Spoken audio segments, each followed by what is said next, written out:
presented by Dano's Seasoning. Yum yum, get you some.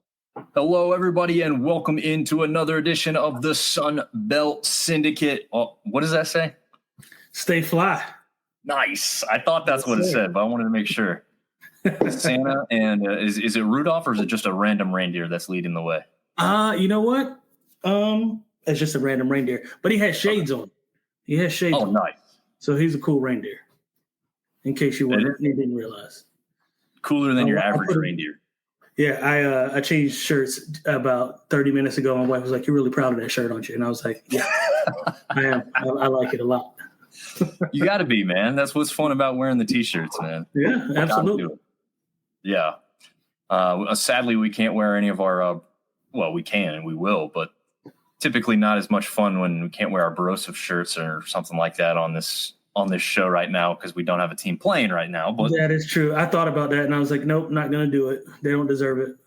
Yeah, I thought about the same thing with the hat. At least, like, all right, yeah. It's like, no, it's just an invite for trash talk that you don't want. Exactly. I don't want unnecessary trash talk. No. Although I do enjoy it.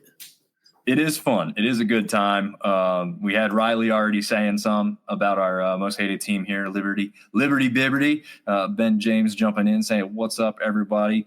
Yeah, this team's bowl game coming up here somewhat shortly. They're not going to be previewed tonight. As we said, we're trying to break these down smaller so it's easier to digest and not as much craziness by the time we get to that game. Because if we previewed everything now, as TJ and I have been seeing, the portal changes things. Guys opt out, guys declare for the NFL draft. There's too many things that can go wrong if we do it like we did last year, which was previewing all of them like 2 to 3 weeks ahead of time.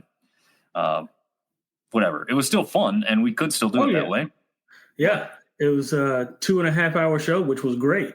But the issue was we were wrong on a lot of those because half of it we talked about jumped in the portal. So Yeah, definitely didn't go the way we thought on some of those. Even though I would have thought that I would have, still picked JMU, even if you told me a bunch of their players had gone into the portal. Because some of them went into the portal but still played. Yep. I would have still favored them over Air Force because I'm thinking, man, Air Force, not a quick strike, whatever. And then we saw what happened there. So kind of insane. Looks like was it JMU just added a field goal to make it 27-17 live in this one? Sir.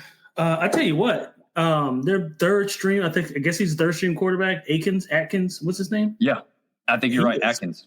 He is really good. I mean, he's got great I've been watching him technique-wise the whole game. He's got great footwork. I mean, he zips the ball out of his hand. Like, it doesn't sit long. And he made a throw from the hash, from one opposite hash all the way to the other sideline. Just a quick out route. Wasn't anything to write home about. But the release point and how far the ball traveled was very, very impressive. Nice. Yeah, I haven't been disappointed with those guys at all. I did question the double quarterback move that we'd seen Marshall employ and numerous other teams throughout the past kind of go from 2 to 1 until you say you found your guy. More understandable in this situation now with the transfer portal and guys being injured. Obviously, Barnett injured. We did not know that going into last week when we did preview the JMU game. So we were talking about him going. We knew he had taken a bump at the very end of that Marshall game, but it didn't look bad enough for me to think he'd be on crutches tonight and not playing. I thought it was going to be one of those scenarios. He's maybe not at 100%, but he's certainly going to play in the bowl game. Obviously, that is not the case, and we see the double-headed monster of Billy Atkins, and J.C. Evans is the guy who's kind of been running the ball more in that one. We haven't even touched on the sponsors, so real quick, thanks to Dubby Energy, Fanplex Graphics, TSN Off Road, and Dano's Seasoning for continuing to sponsor the show. Affiliate links down below. It's Christmas time. You don't have anything on your list. Look, most of those things are easy to get and readily available for the person in your life who may find them interesting or appreciated. So, jump on some of those links and hit them up. Probably do that now because you're going to get strapped for time if the shipping becomes an option. But,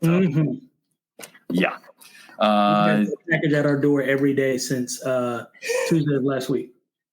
Yeah, I think we're similar in that regard. Yes, and I never know what it is. Yeah, right. Same. I'm not even going to ask what it is. I'll just put it over there. My wife just does it, and I'm like, sure, that's exactly. Cool. She opened up one of the packages the other day. She was like, "You got this for Brody," and I was like, "Oh, great, cool." You mean Santa? Yeah, exactly. Is he at the age now, or is he not? No. We still very much believe in Santa in this house, but he does realize that Mom and Dad gets gifts, and also Santa gets gifts. So he gets like 2 separate gifts. That's how we do it too. That's exactly what we do. So that when she said, she was like, "Hey, you brought him," it's some kind of football thermos or something. She was like, "Hey, you brought him this," and I was like, "Okay, very all nice." Right. I was like, "Where'd you get it?" She was like, "Amazon." Okay, cool. The perks of having a joint account. There you go.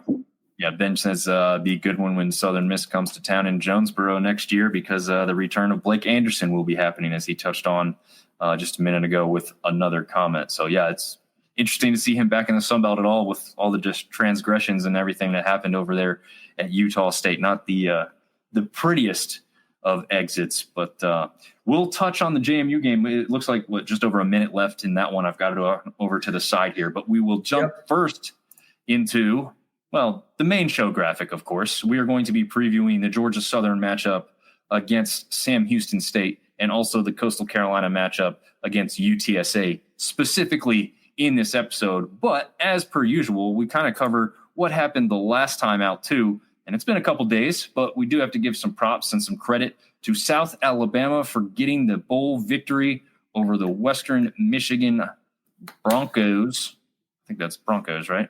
I know that. I know the logo is that. I just couldn't remember if that was. Yeah, I had to look it up too. It's Broncos.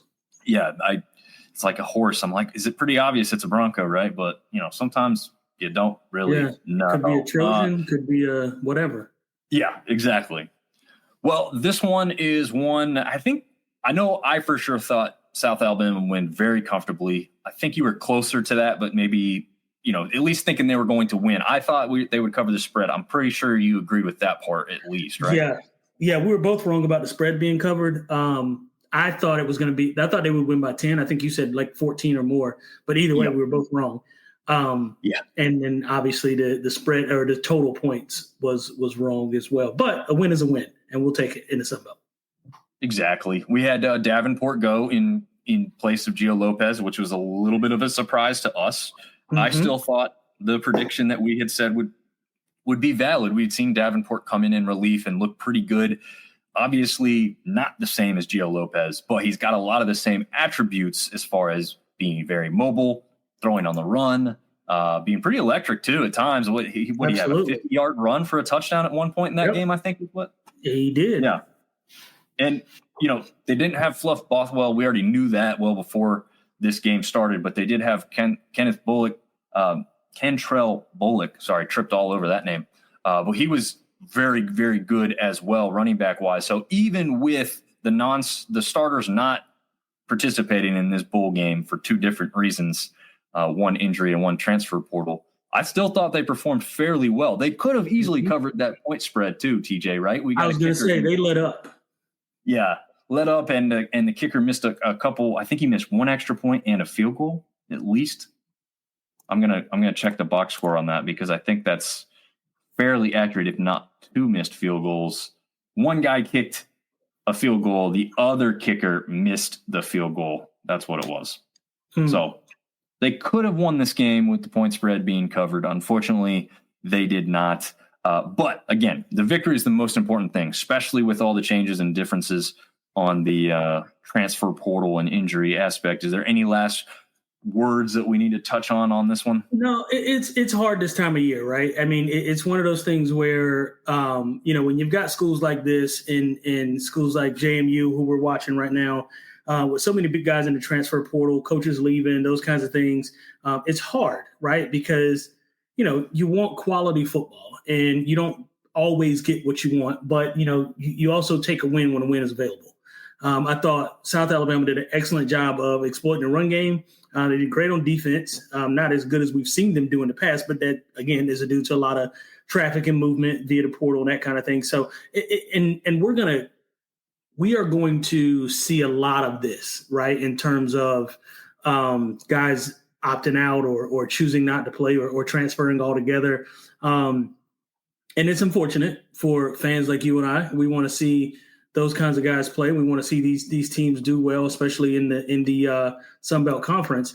But part of that too is we know what comes with the territory in the transfer portal, and we're a fan of it. However, we've voiced our gripes about the limitations that should be placed on it anyway. So I say all that to say, while we will be talking about football, we understand that what we want to get is not always what we will get. Absolutely correct in that. No doubt about it. We have Warren saying congratulations to JMU. And I will get this back up on the screen now because I had to adjust the graphic because it went final. And I had 24-17 because that was what it was when we started up the stream. And I was saying, hey, if it doesn't change, I'm already ready to roll. So it did change. Luckily, they added another field goal to make it 27-17 victory, covering the 8-point spread. But they did not hit that 52.5 over under mark. CJ's also celebrating as a big Dukes fan. So JMU dub there for CJ Orndorff up in Dukes country. They got the victory over the Hilltoppers. I didn't change the records on this one, though. I will say that. That's okay. I think we all just realized I missed out on that. But yeah, I mean, again, we already kind of touched on it, but pretty good performances from the double quarterback running tandem that they kind of had today. I guess really Atkins didn't really run much at all, but certainly C.J. Evans did hit his part, 64 yards on the ground with the 1 touchdown. Atkins throws for 181, 1 touchdown, 0 interceptions. I don't think JMU didn't have a fumble, did they? No, but Western Kentucky had 2. And JMU capitalized on both plus an interception. I think it was an interception first half. And I said it earlier, Atkins played a whale of a football game. I mean, his ability to throw the ball, I think whether he plays at JMU next year or not, I think he is going to be a hell of a football player. I mean, he is really good at quarterback. He can throw the ball. He's got great footwork. I've seen him drop back. I mean, you can watch his feet. I mean, they did a slow-mo on him and his feet on his drop back. No wasted motions, high elbow, ball tucked and secure. I really like this guy. He's got a lot to offer. Yeah, certainly in the same kind of breath as Barnett as far as overall, maneuverability, if you want to say that. Maybe even, like you said, with the mechanics, maybe even a little bit. I was going to say, I didn't want to throw it out there because I didn't want to be disrespectful to Barnett, but I think mechanically he might be a little better in terms of just the fundamentals. Talent-wise, obviously he's not there yet. He's very young, and he'll get to that point. But mechanically, he's pretty darn good. Yeah, it certainly is. And Warren saying edge was the difference. Defensively, when you have a guy named Eric O'Neill coming at you, guy is a monster. Mans, as we just saw there at the end, he sacks, almost 2 tackles for loss. But yeah, I mean, they just were all over the field defensively in that second half. The first half, a little sloppy. I will say this, having seen them play and what they did against UNC, they scored 70 points. I'm not talking about the point total. I'm talking about the way that Chesney was aggressive in that game, the way he called plays, what he called, when he called. That really wasn't so evident tonight. They did have, like a double reverse pass, which actually didn't go for a first down because of questionable pass interference on the tight end, Thompson, who had a hell of a grab for a touchdown later on. But I was a little disappointed, but maybe at the same time, again, unfortunately, we have to keep saying it, the portal being an aspect of what we're seeing. Right. You hate to say the words dumb down because that you make it sound like the players can't get it. Sure. That's not what I'm saying, but you dumb down the playbook as far as just make it simple and something that's short term, right? What you do is no different than when I play ball and we had, backup quarterbacks or backup running backs and receivers. You call route concepts that are easy to follow, things that you traditionally do, right? Like you're not going to put in any kind of trick plays or any sort of complexities to your route calling or to your offense altogether just because you don't have your guys in, right? And you don't know, and these aren't guys that while you've seen them practice all year, you don't know how they're going to perform in live action. And so what you don't want to do is put yourself in a position where you put those guys in a position to fail. So you want to keep the game as vanilla, so to speak, as possible, and give them every opportunity to make plays within the fundamentals of the offense. And so I thought that they did that, especially on defense. I mean, they held them to 16 total rushing yards. That's insanity. Yeah. That is crazy. 16 total rushing yards is what JMU held them to defensively. And we know that, Western Kentucky doesn't run the ball great to begin with. But 16 yards for 4 quarters, that's pretty awesome. So hats off to JMU. Yeah, absolutely. Great. And I wanted to touch on this. CJ says first bowl victory ever, right? Last year, they got the one with the waiver, played Air Force, did not go well. A little different situation. They had no, short-term coaches, interim coaches, players out of the portal, players that were in the portal but somehow played. And, anyway, it's just a lot off the field going on. Obviously did not do them any favors there against Air Force. We got our resident Rumble fan joining us, and I want to share his comment because appreciate it and like the fact that they keep coming back. I only watch this to see news on this stuff. He used to only watch the final scores a few times a year and nothing else until I found this here on Rumble a few weeks ago. So awesome. We appreciate it. Yeah, absolutely. Especially this time of year. We haven't earned any money doing this yet. It's literally for the love of what we do. We've had a lot of fun with it.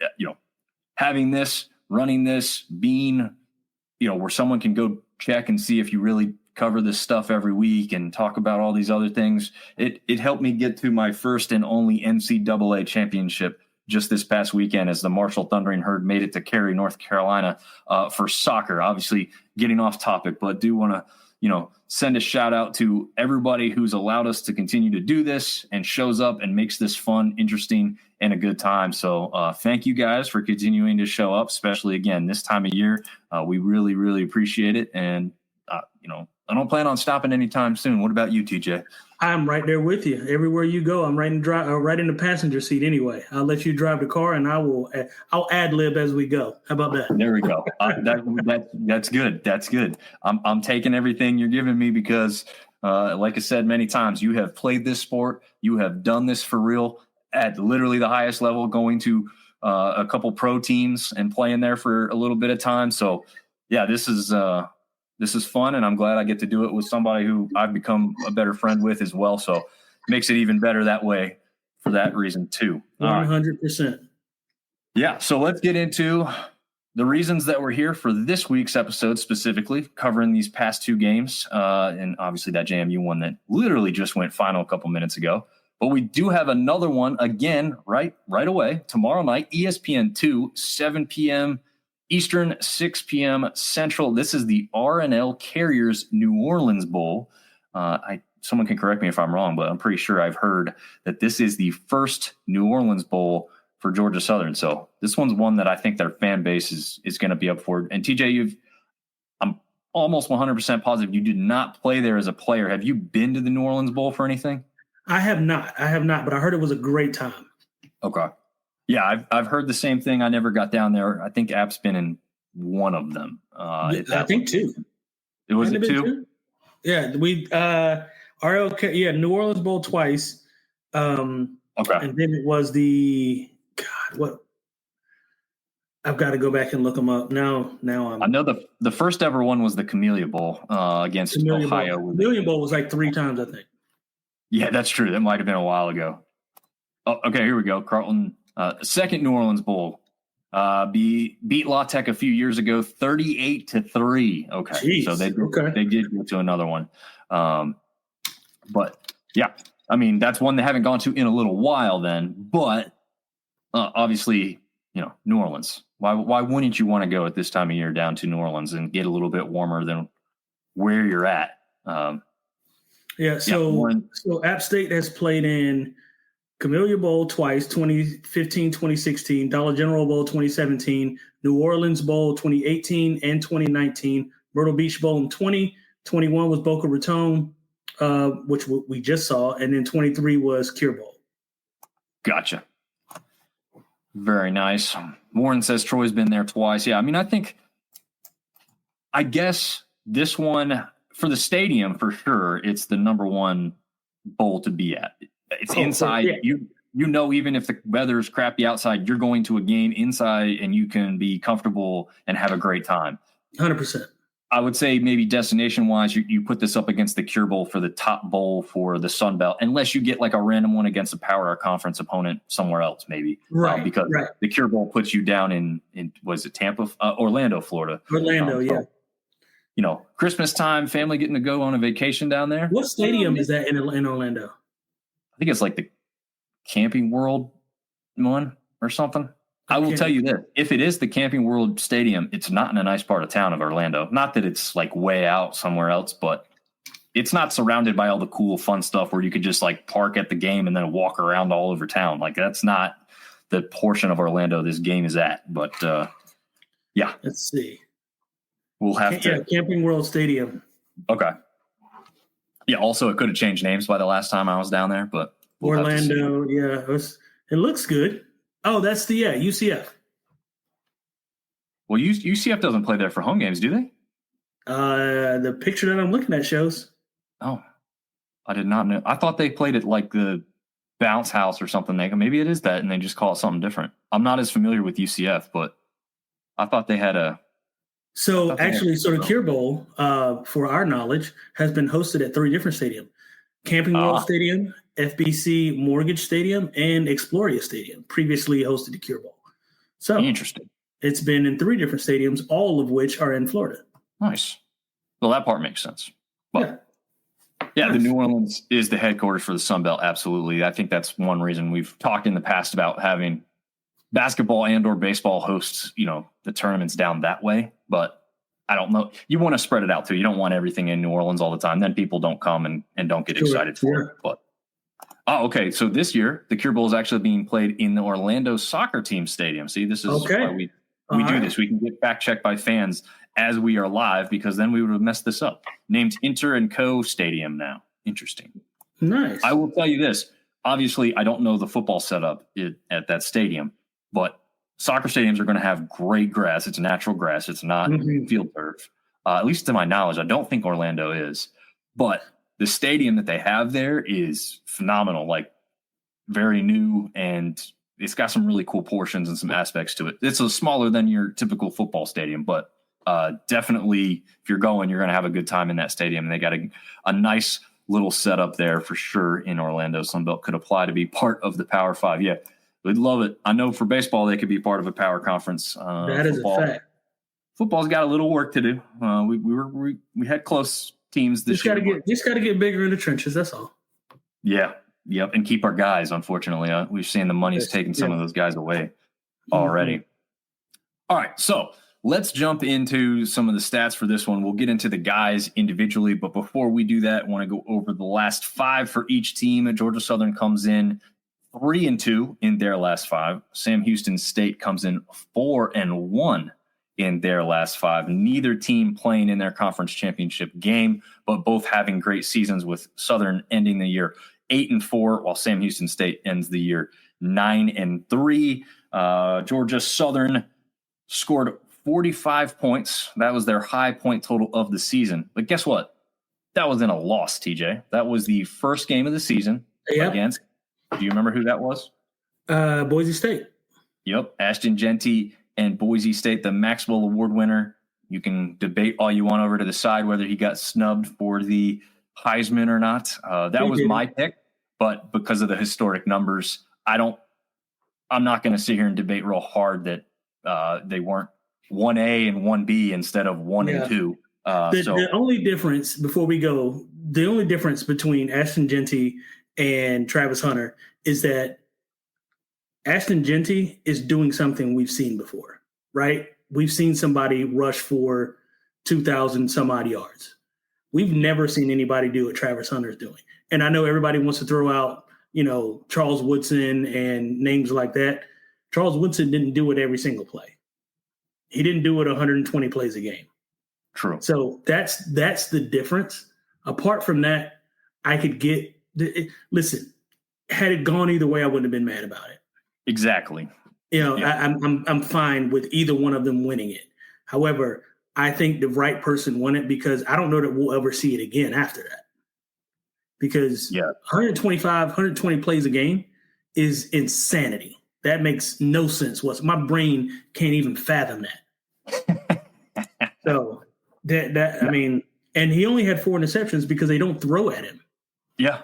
And the other part is, like you said, he's doing it at a college level. He's already said he's like to try this in the pros. Now, I don't think any pro GM or coach is going to allow him to play like that and that many times. But I mean, I don't see why anyone's going to say you can't if he's good enough to. Now, that's the question, right? This is a step up. So we'll have to see what happens there. The other thing, again, we'll keep going back to this game because we're getting off topic, but I love some of the stuff I'm hearing. Like, he used to take his girlfriend to parties and he would sit out in the car and hang out, not party with her, let her do all the partying, and then he would just drive her home. I'm like, dude, this guy's like so not what you would think some all-star football celebrity player would be. Like, he's just an average dude in the background who just wants to do what he wants to do, and it's just have fun and like relax. He's a video gamer and all kinds of stuff. It's like, it's hard not to root for somebody like that. And you saw that emotion in the ceremony too. That was really cool to see how he responded when he won it, all the people he was thanking and stuff. So yeah, I'm with you. I agree. I do think though that, you know, he's kind of simping, going to taking his girlfriend to parties and not going to, I mean, that's, you know, I don't know that I would do that. However, apart from the rest of it, he's a wholesome guy. He's loves exactly. fish. That was that's the point I'm trying to make. Yeah. I'm agreeing with you. I'm not doing that. He's who you want your daughter to date if you had a daughter. Exactly. Yes, exactly. Yeah. Seems like a really well-to-do kid and just phenomenal athlete and well-deserved. There's, again, you can debate all you want. Well-deserved. All right. So getting back to this, 45 points in that loss to Boise State. But their low point came with just 13 points. So they had some spots in some games where they had some low point totals. Sam Houston State scored a high point total of 41 at one point in the season. Their low point total came with just 9 points. But another interesting tidbit, that was a win. So Georgia Southern's high point total came in a loss. Sam Houston State's low point total came in a win. Wow. These things, you just, like, we had that one weird stat last time. You know, they didn't play a common opponent, but they had the same exact score. Yeah, it's just, some of this stuff is just weird, man. Like, if you told me 45 and a loss, I would have said, what? And then if you told me 9 and a win, I also would have responded the same way. So just kind of weird metrics when you look at it that way. That's why I throw them in there. Some of that stuff can get interesting. They did not have any common opponents between the two teams at all this year. They Southern averaged 28.1 points per game for. They allowed 27.3 against. So a real close margin there. A little bit better for Sam Houston State, but nothing that's going to blow you away. They averaged 23.2 points a game and allowed 20 points a game even. So not a huge disparity there. And then we do have to mention the fact that Sam Houston State is without their head coach that helped them get to this point, as Casey Keeler has now taken the job up at Temple University. And you kind of remember something about that guy, don't you, TJ? Yeah, a little bit. We had some good playing days against that guy. Yeah, a little luck. A little bit. Well, TJ, we did, before we went live, talked about how few players Georgia Southern actually has in the portal. Again, this is a little bit to say about keeping your head coach and keeping a team that did perform very well on the field. So they only have 3 in the portal. In fact, technically they only have 2 because now Dexter Williams has officially committed to Kennesaw State. So really they just have Isaac Walker, defensive lineman, and DeAndre Buchanan, a wide receiver. Luckily for them, they've still got most of their superstars on this roster. They've got J.C. French at the quarterback position, Jalen White at the running back position, and Derwin Burgess Jr. as a wide receiver. Who are you focusing on the most? I mean, I guess, what are we always going to say? The quarterback's the most important position. But sure. Who are you focusing on? Who you thinking might have a good game in this one against Sam Houston? Yeah, I think so for me, it's how often can Georgia Southern get in the red zone? Because that's going to tell me the story about Jalen White getting into the end zone.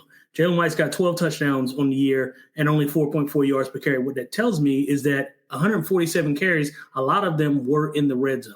So if we can get in the red zone, and by we, I mean Georgia Southern can get in the red zone early and often, we can kind of dictate how this game goes. They spread the ball out a lot. So you see Derwin Burgess, 53 receptions for 603 yards and only 3 touchdowns. That's because they have a couple different receivers that they get the ball to. There's another guy that has, I think, 400 and some receiving yards, and another that has about 400 or 500 yards. So they get their fair share of passing the ball around. So they spread the ball out a whole lot. But I think Jalen White, if we can get the ball into that red area a bunch of different times, we're going to see the Eagles control this game on the ground a whole lot. Yeah, I think the wide receiver position was tough to pick one. Derwin Burgess Jr. is the leader in the clubhouse. That's why I went with him. Dominic Ambrose saying, "What's up, fellas? What's going on, Dominic? Nice to have you stopping by, man." Joseph Fansville is saying Sam Houston State wins this one.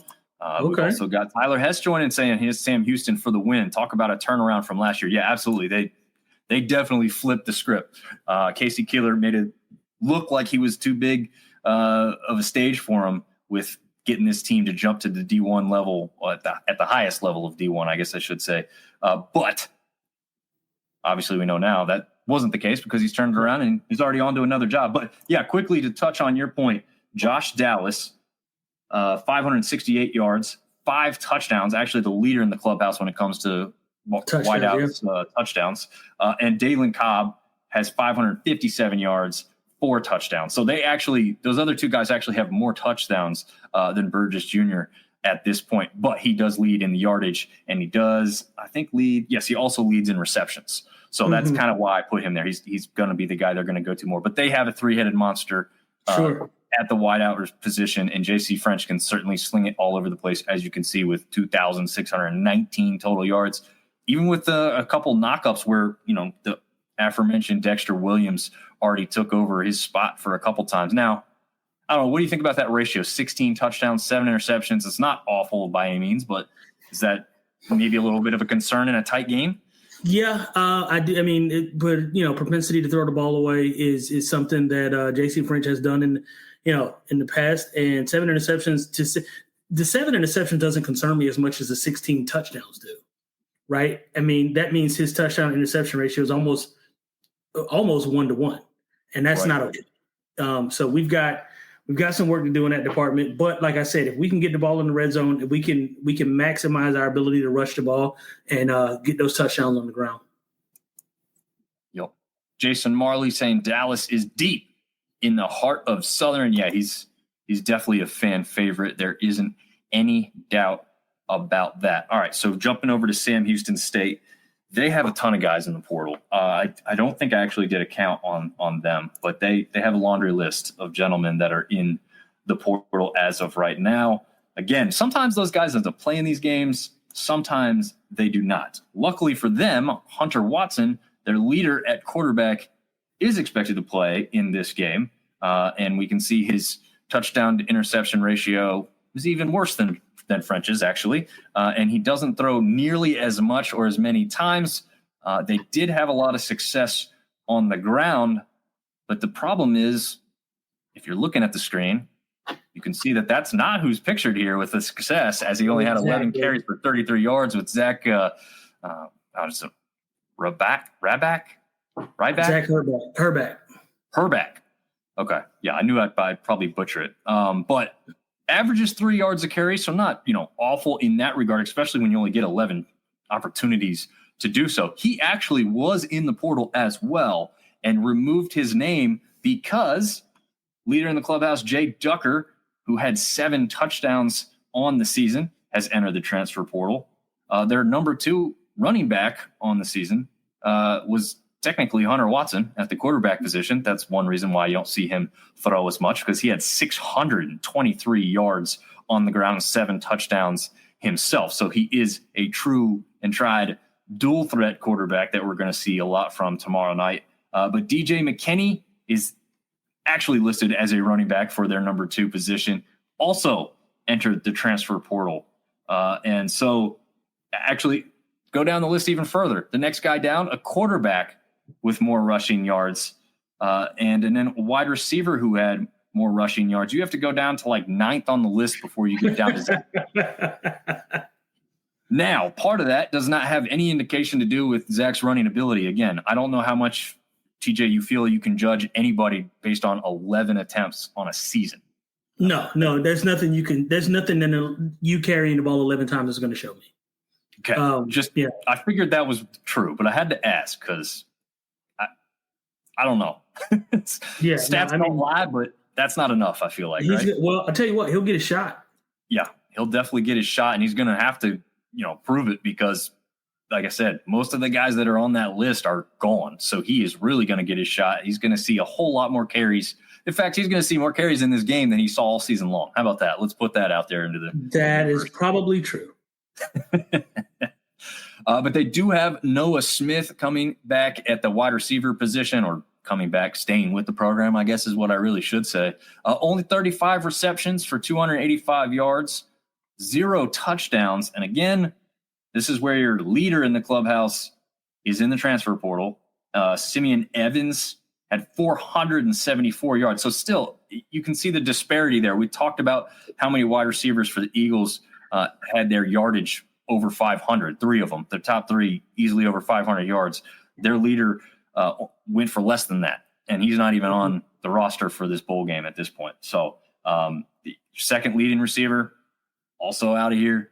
So you're down to Noah Smith, who's their third leading receiver, who's going to be their number 1 go-to guy. So I don't know. Then you got to start looking at defensively. Let's just say this. Bryson Hayes, 4 sacks on the season, transfer portal. Trey Fields, number 1 linebacker, transfer portal. Let's see. Isaiah Cash, their number 1 safety, already committed to Ole Miss. So he's definitely not playing. Again, some of these guys could end up playing with their name in the portal, but sure. But the Ole Miss guys definitely not. Yeah, exactly. Chris Murray, the number 1 defensive lineman by stats, he's in the transfer portal. Caleb Weavers, another safety, transfer portal. So the secondary, the D-line is chewed up and spit out at this point. Now, again, I don't know, TJ, you've seen guys who've come in and proved themselves. So, I mean, it's either a coming out party or this game's not going to be too pretty. What do you think is going to happen here? Listen, it's so hard to say. I mean, I know a lot of people are picking Sam Houston State. We have no idea how good their backups are. We have no clue, right? I mean, it's such a toss-up. Like the smart money is on Georgia Southern. But there's one of those things where, like I said, I mean, we had guys that came. Again, going back to my playing days at Appalachian State, I mean, our third string running back could have been a starter somewhere. I mean, Robert Welton was probably the most talented running back that we had. And he almost never saw the field. So, it's one of those things where it could be, like you said, a coming out party, or it could be just an absolute blowout and then Georgia Southern wins by 20. Who knows? Yeah. Well, let's go back. I want to see what that line was. 4.5. It's definitely not going to be 4.5. Yeah, I'm taking that all day. I think Southern can put up points with the guys that they have. 100%. I just also I feel like I am more comfortable taking a team that's been together and stayed together. They don't have all these question marks off the field. They haven't had a head coaching change. They're more consistent across the board. I'd have a hard time saying the Sam Houston State should be picked in this one. You look at the record, fine. But even when you look at the statistics, I don't know what you see that makes me think that Sam Houston State is comfortably going to win this. I'm not saying they couldn't, right? It's possible. No, for sure. Yeah, it's certainly, like you said, I mean, it's going to come down to, can the guys that we don't know play football? Right. Can they play football? Right. And they can obviously play some level of football because they're there. Yeah. So can you do enough to let these guys shine and win football games? Or if not, it's going to be a runaway. I mean, there's no in between. Right. You don't luck into 9-3, right? You still are a very good team to be 9-3. It's just a lot of those aspects of that 9-3 team are now gone. Again, defense is a big part of why teams win games. When that laundry list of guys I just read, that's not even all of them. That's just the ones that stand out the most when you look at statistics. Sure.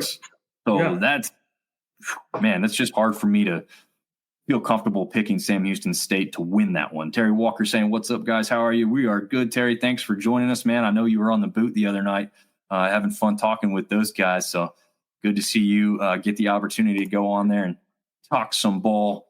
Carlton saying portal difference definitely favors GSU. GSU wins. Hail Southern. And this is a good point. Changes my thinking, honestly. Yeah, I mean, this is why we do this. This is why we put the time and effort into figuring these things out. I don't know if people are going to take it to bet money on or not, but hey, maybe. We also did say that South Alabama would cover quite easily in their bowl game, and then that didn't happen. So, well, also South Alabama had some people didn't play that we thought were going to play. So that's also true. That is also true.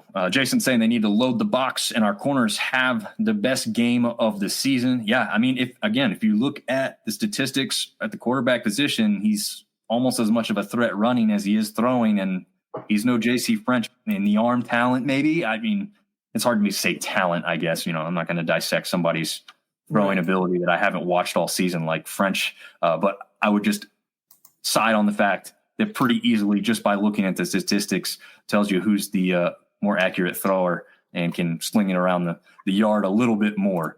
And since we're in bowl season, I'll give everyone a pass and I'd say gotta y'all. So Randy Peacock saying that there. In a return, a call and a return from Carlton to Randy with the gotta. So yeah, I favor Southern. I wanted to favor Southern in the first place. I know TJ probably feels a little different with his playing days, but now that we're trying to pump up this conference, look, I put it aside when it comes to conference play. When it comes to conference play, I put it aside. Yeah, or non-conference play, you put it aside, right? Yeah, well, yeah. I mean, that's what I mean. Like our conference versus someone else's. Makes sense. All right. So while TJ steps away, we will bring up the next game that's going to pit Coastal Carolina 6-6 going up against UTSA, also 6-6. I can venture a guess that both of these fan bases very disappointed with how this season played out. I know UTSA expected to come in and compete for the American. They've been doing it, so they expected to continue doing it. I think 6-6 is quite shocking to them. Where I would say Coastal Carolina's fan base probably wasn't shocked with the 6-6, but probably disappointed, especially with how this season started out. And so I'll just jump back over to their schedule real quick, because starting out, you thought they were challenging for the East Division title in the Sun Belt for sure. They go over to Jacksonville State, win that one comfortably. Then they get by William and Mary. Then they squeak by a surprising win over Temple, a close win over Temple. Then they get beat pretty soundly by Virginia. And then they just kind of fell apart after that throughout the rest of the season. They did get that victory at home over App State. Pretty raucous crowd there. That was the episode where TJ and I went out back and grilled some nice wings up, and enjoyed time out there in a good old Wake Forest. Oh yeah, that was a good night. We had some decent wings, so to speak. Yes. Decent is understatement. They were, the cook doesn't like to compliment himself as much. Well, I will, because I got to enjoy them, and I'm not much of a cook myself, so I got to give props to the people that know what the hell they're doing, because it is appreciated by the rest of us. Warren giving us a little score update. I don't know. TJ's got it on behind him. I turned the thing off because I don't like to run too many internet things when we're trying to do this and mess with my reception here. But Cal is apparently up on UNLV 3-0 in the first quarter. Thanks, Jason. You said we're doing a great job, and to keep up the good work, we will try to continue that. Yeah, Randy's saying he loved how Coastal season turned out. I have no doubts, Randy. You as a Coastal fan, you were just fine with it. Simulated Sports Project chiming in saying he still thinks Coastal wins this one. Well, we'll jump into that in just a minute, because guess what? TJ, I didn't cover this part while you were out, but they are playing at home on the teal turf in the Myrtle Beach Bowl. So, I mean, that's got to favor the home team, right? But this one is weird. It's a Monday game at 11 a.m. Did you even, like, growing up playing football, would you ever have played a game at 11 a.m. in the morning? So actually, yes, we played at 11 a.m. against LSU my freshman year.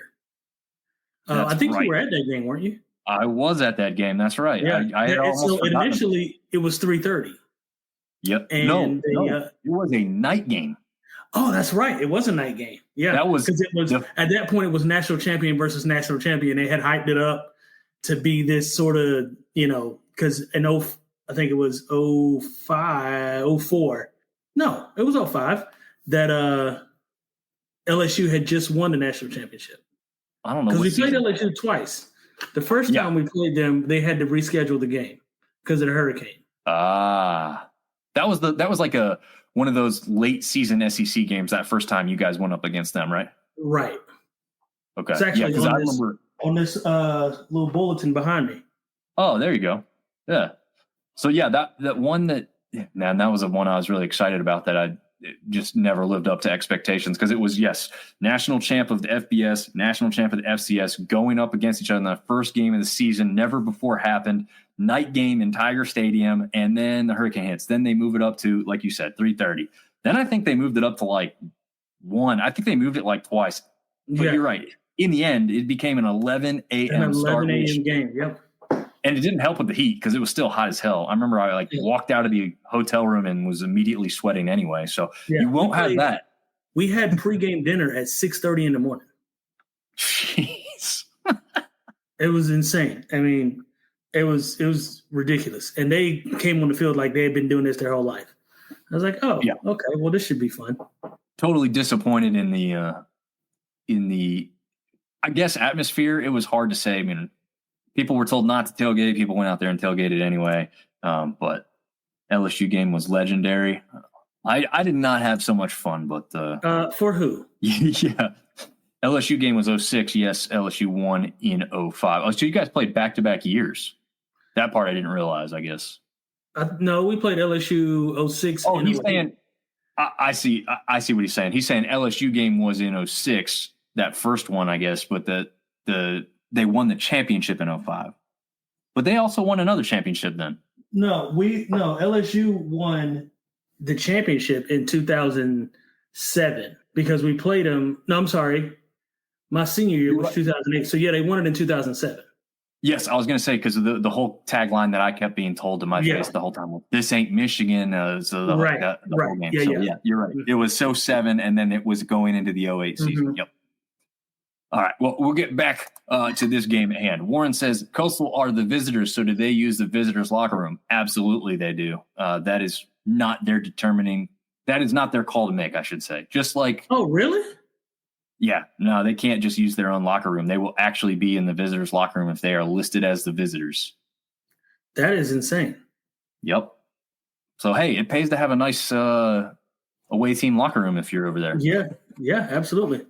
And a nice facility altogether. Yeah, absolutely. I mean, App State has their visitor locker room, as people have said, probably one of the best in the country because guess what? It used to be the home locker room before it moved. So they didn't take down any renovations. They just left it. So it's real nice. Exactly. Pre-game dinner is 6:30 a.m. That's called breakfast. Yeah, I think he's got a point there, DJ. That is a fact, Dominic. Listen, we were barely awake. We were eating all kinds of carbs, like just toast and bagels and waffles. And I mean, listen, I will say this, the hospitality and the food, second to none, second to absolutely none. I mean, outside of when we played, I think it was Eastern Kentucky, my freshman year, outside of and I say Eastern Kentucky because listen, as a black man, I love some fried chicken.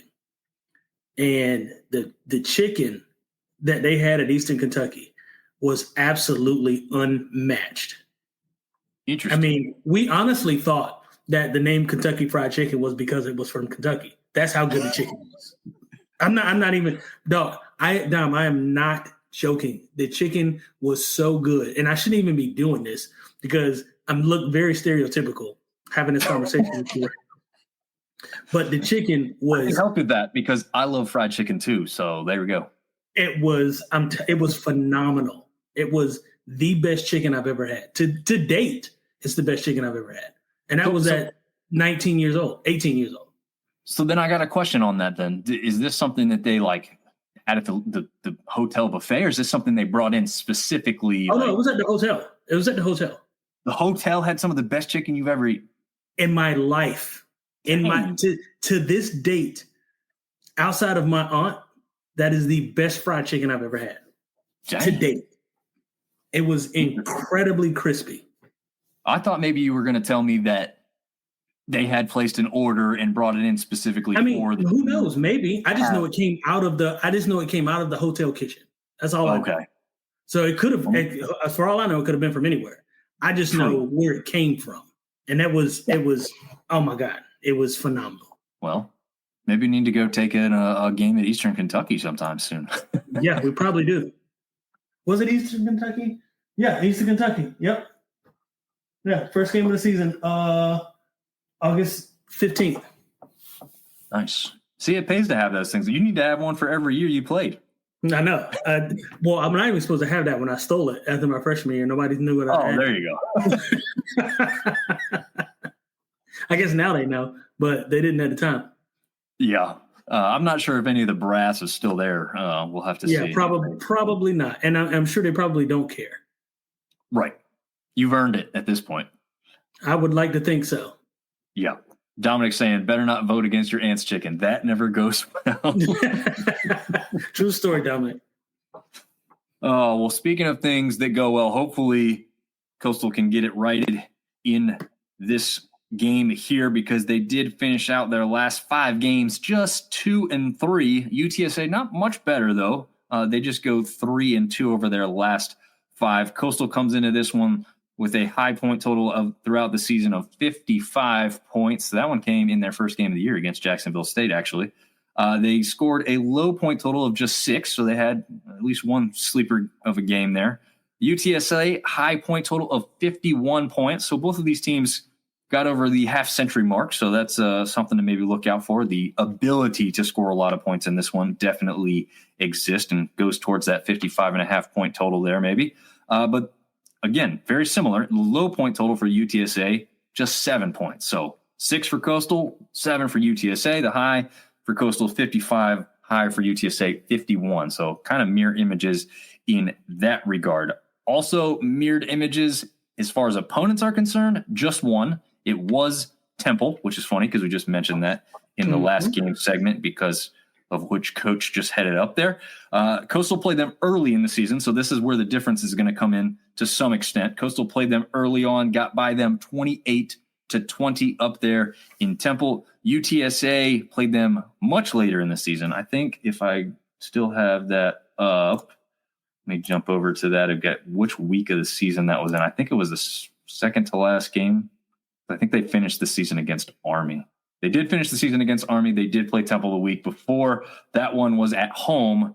Maybe comfortable confines were more friendly. They won that 51-27. So if you want to use that as a metric of where these two teams may sit against each other, again, early season versus late season, I'm not sure. I don't know. TJ, is that anything you guys even look at when you're like looking at what a team maybe offers when you've already played somebody that they've also played?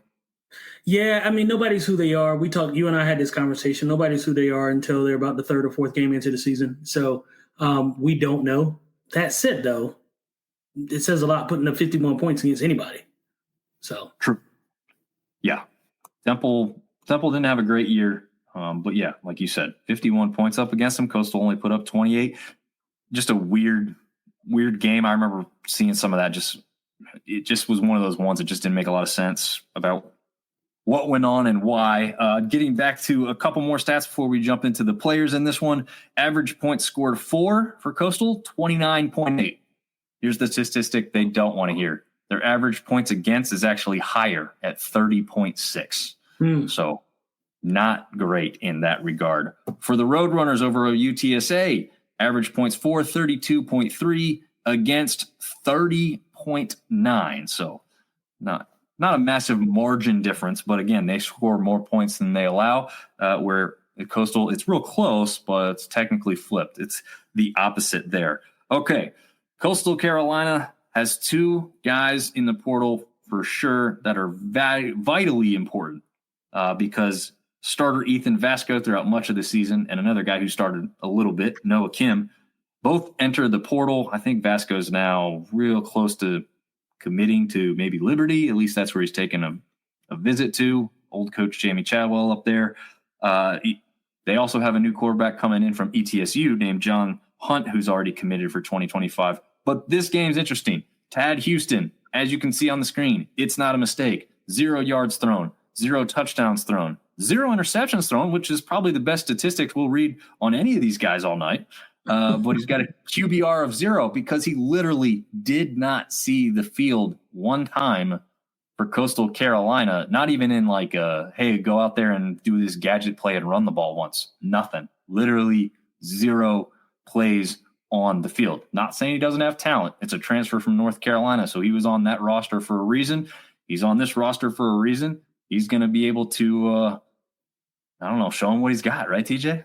Yeah, I mean, it's one of those things where, like, we just talked about it last game or last preview game. It's a coming out party or it's a absolute disaster. It's one or the other.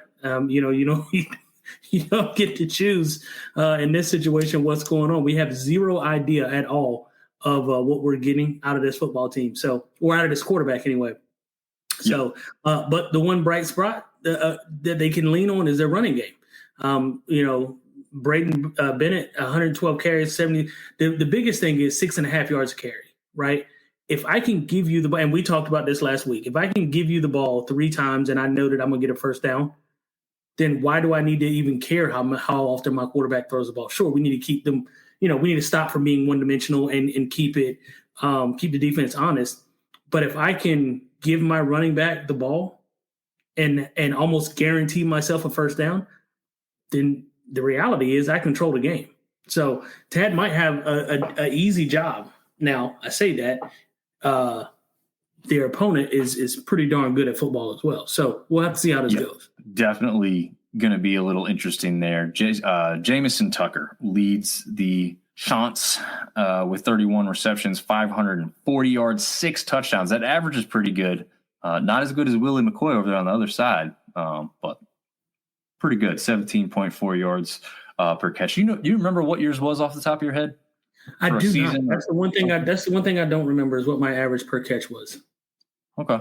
No problem. I just thought it'd be interesting to kind of compare and see what. Well, and I don't know that mine is going to be. I would have kind of 2 different stats because I ran the ball a lot too.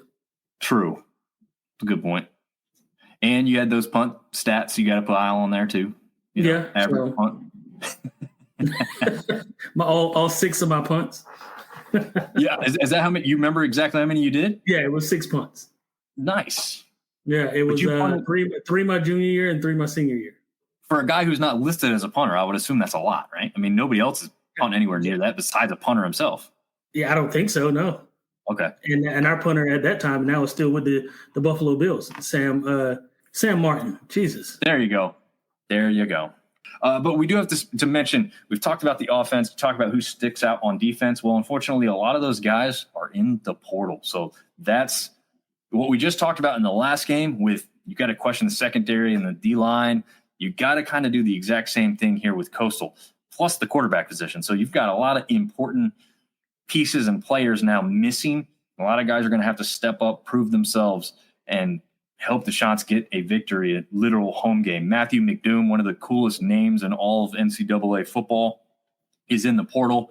And as far as this is concerned, has already 110% committed to Cincinnati Bearcats. So he is gone.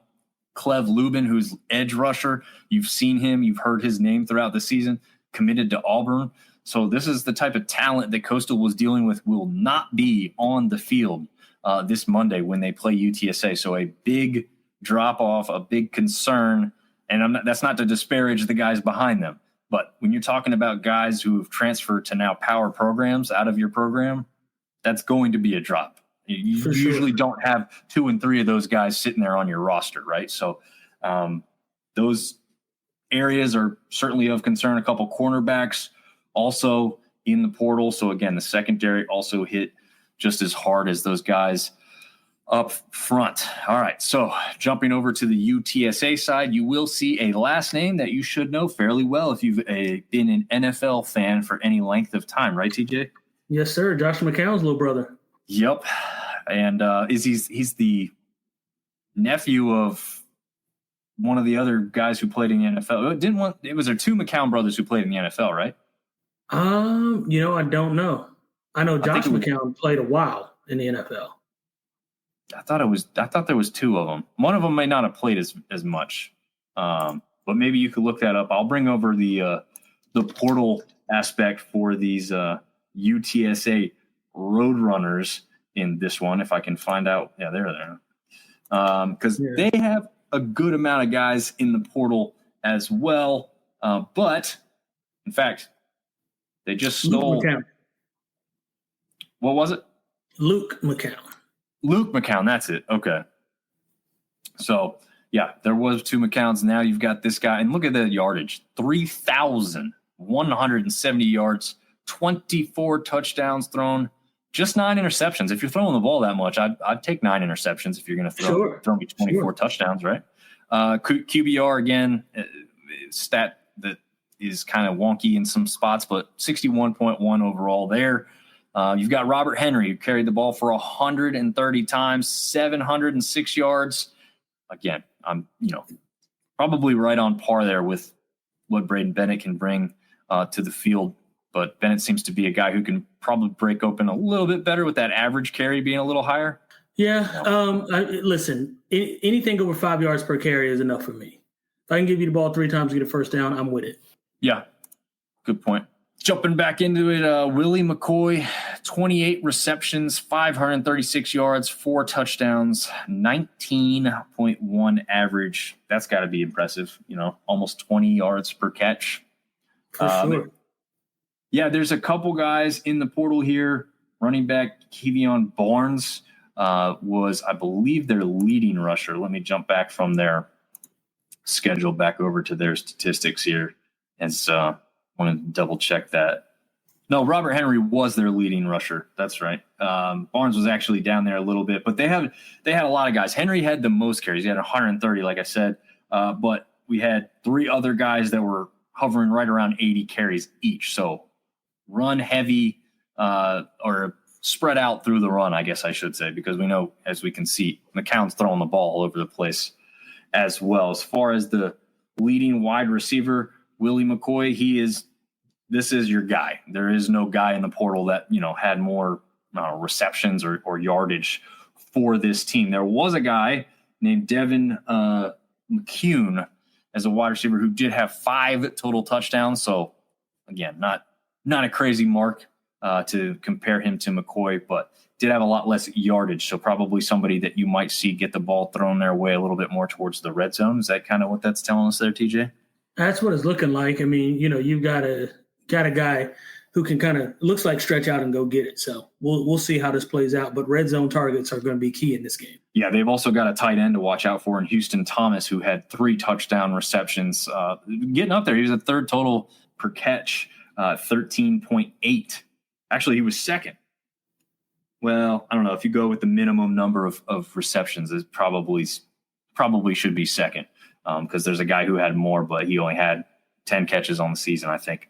So, yeah, again, red zone target sounds like for the Roadrunners here. Defensively, I think they have most of their guys back. Let me just run through. This one I didn't write down as much. Besides the edge rusher, Ronald Triplett, I think defensively they're coming back pretty strong. They really aren't missing anything. He's not even really one of their top tacklers. So that's probably the difference in this one, if you're asking me, right? I think a defense that took a big hit in Coastal Carolina versus a defense that's coming in probably as strong as they've been all season, really, for the most part. I don't know. What are your thoughts on who you're favoring in this one? Let's go jump back to that spread and everything in this too. Yeah, I mean, it's going to be tough. I mean, UTSA -9. Unfortunately, I'd probably be leaning that way just because UTSA has got guys that have played that are coming back. Neither team has impressed me all year in terms of what they've done from a season total average. That said, though, if I had to favor anybody in this game, UTSA seems to have most of their team coming back, whereas Coastal, much like we talked about last game or last preview game, is riddled with transfer portal guys. So I think this could be one of those things where we see some guys either step up or we see some big differences in terms of what the skill level brings. So we'll see. Yeah, I think I side with you. I mean, if I'm going to favor anything, I'll probably say the UTSA. I don't know about 9. I don't know. That's tough. I don't think they're hitting the 55.5. No, I don't think that. Well, the 55.5 for me. This is what it. So for me, it looks like obviously they depended on Coastal having guys come back and play to be able to meet them at that kind of 27.5 point total mark. Because that's not happening, my question to you is, could UTSA cover what Coastal couldn't cover? And in other words, could this be a blowout? I want to hope and say no because they're playing there at home. Let me pull up their home schedule and see how they fared. If they gave up any like really bad games at home. So obviously that one loss, actually their first loss of the year against Virginia was pretty bad. It was 43-24, which obviously hits that 55.5 point total if that was a score. In this one, I don't think UTSA is coming in nearly as strong as the Virginia team that was surprisingly good this year. They allowed Louisiana to score 34 on them at home. App State scored 24 on them at home. And keep in mind now, these are against starters. True. I mean, so then they had a game against Georgia Southern at home. I remember this one. This was the weirdest one.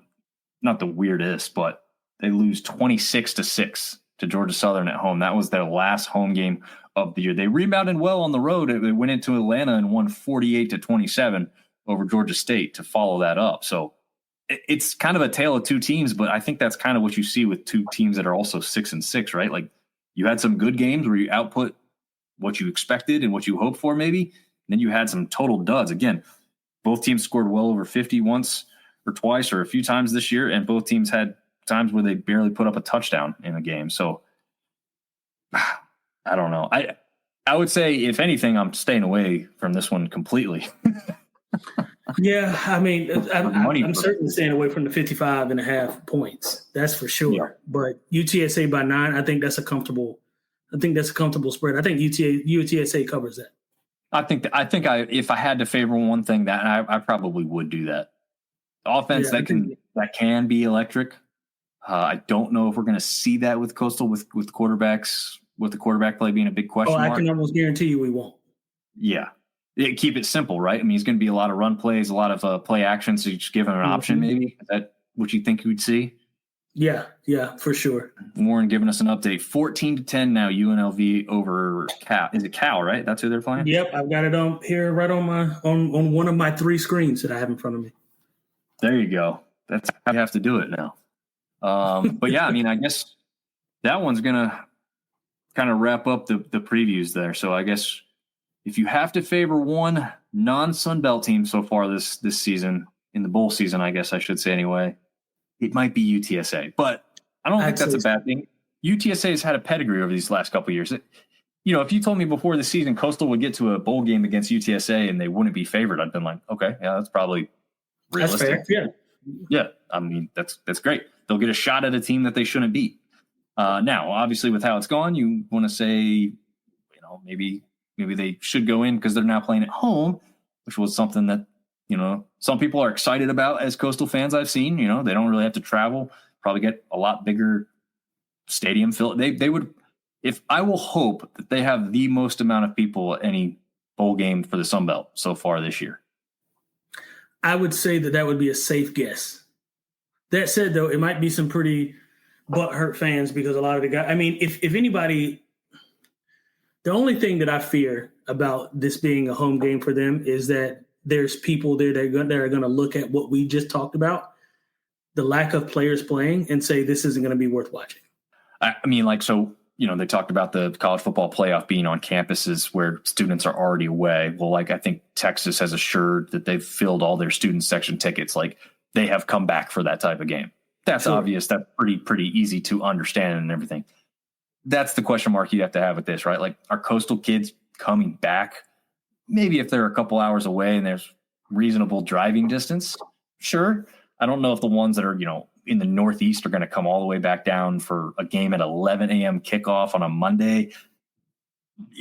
So yeah, I'm with you. Are people saying, is it worth it for me? Our star quarterback's not playing. That's the question. I mean, we were 3-time national champions and we had trouble sometimes filling the student section in Boone. Right. Well, that was always because your first round game was freaking Thanksgiving weekend, but. Well, that's what I mean. Yeah. Yeah. Yeah, that's right, though. You're right. I mean, the students are away. They'd have to travel back. It's Christmas, yeah. And dorm rooms were typically closed. They weren't even open for kids to come back and stay in their own place. So where are they going to stay? I mean, and kids are broke. Yeah. So, and that could be the situation at Coastal, right? Like, you can't come and stay in your place. Maybe they can. I don't know how they roll that. I have no idea. I never had to take a part in, so I don't know. Jason says Southern's defense also had their best game of the season by far against Coastal. So that's another reason there. I think that UTSA could do the same thing, to be quite honest, if their defense comes in rolling along like they have in a couple games so far this year. Troy beat UTSA in the Cure Bowl 2 years ago. Yeah, that was a great matchup too, actually. That won 2 years ago. So I don't know, man. Football on the TV. We just recapped and re-previewed. That's a word. Re-previewed, yeah. We recapped and previewed some Sun Belt Bowl games, and we will bring you more. And unless you're going to do some like satellite from a vacation destination next week, we'll see you after the holiday, right? That is a safe bet. I'll be out of pocket next week, but I'm sure you'll find somebody to hold it down in my absence, and I appreciate them in advance. We do as well, and we look forward to bringing it to you guys. Any last thoughts before you want to wish a Merry Christmas to these people or something? Yeah, absolutely. Again, thank you guys for watching and tuning in. We're getting to that happy time of the year where it's bowl season all the way around. So we've got some games that we got to preview, and we'll trust me, Dom and I will be on it. And even though I'm not necessarily in front of the screen, he and I will be communicating, and he will know my thoughts on these games, and I will be tuned into the show, and I will be chiming in with my responses to said show. So we'll see how it goes. Nice. I echo his thoughts for anybody who won't be listening to us before Christmas. I guess I'm trying to think if we'll have anything more before Christmas or not. Maybe a basketball show too. But yeah, anyway, thank you guys for tuning in and chiming in along with us this evening as we continue to preview some bowls. And thank you to the Simulated Sports Project for following along as well. And Dominic for saying bowl season and draft season. That's right. You got to get ready for all. We'll definitely be doing another draft special this year because that was a lot of fun last year to see who may be going to the next level. So be prepared for some more stuff to come along the way. Even once football season's done, we won't be completely out of your life. We'll still be rolling through a couple episodes here and there to just keep it fun and keep us all in front of you along the way. So thank you very much for listening, and we will see you guys next time.